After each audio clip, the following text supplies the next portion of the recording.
Kikou les abonnés, j'espère que vous allez bien, mais je ne me voile pas la face. Cette année de merde n'en finit plus, et derrière vos sourires courageux, je vois bien que vous êtes comme Kim Glo quand elle n'arrivait pas à rentrer de Tunisie, en PLS.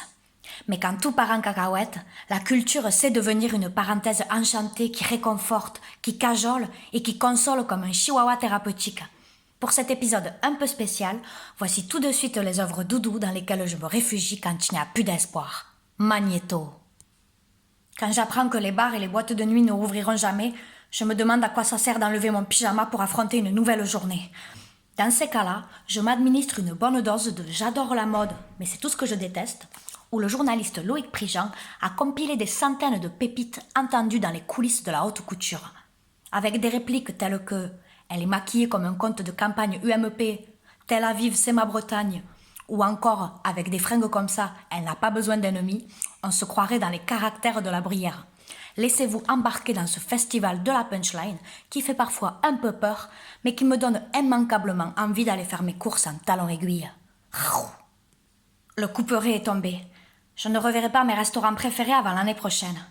Quand je n'ai plus la force de me nourrir seule et que mon appétit ressemble à celui d'un octogénaire en pleine canicule, je sais qu'il est temps de ressortir All My Best, florilège de recettes de la chef Julie Andrieux. Du sucré, du salé, ça a l'air délicieux et il y en a pour tous les goûts. Ne vous laissez cependant pas berner par ces post-it. Loin de moi l'idée de m'atteler à une de ces recettes. Primo, je sais pas où trouver du homard haché bio. Deuxio, j'habite pas dans les cuisines de Top Chef. Et surtout, vais-je vraiment passer 5 heures en cuisine avant de manger en 10 minutes devant Netflix? Certainement pas. Mais grâce à ce livre, j'ai voyagé. Et c'est apaisé que je m'en retourne à mes coquillettes. On termine enfin avec l'artillerie lourde. Comme beaucoup, je sens gronder en moi la révolte. Et je crie à ma fenêtre, qui sont ces hommes qui nous gouvernent? Là, je me souviens qu'une autre vie est possible. Et je me réfugie dans mes deux passions, les couleurs et la monarchie britannique, avec Our Rainbow Queen. Pas besoin d'explication, tout est dans le titre. Cet ouvrage délicat recense, en les compilant par couleur, toutes les tenues portées par Élisabeth II en 68 ans de règne. De la dignité, de l'abnégation et un magnifique arc-en-ciel.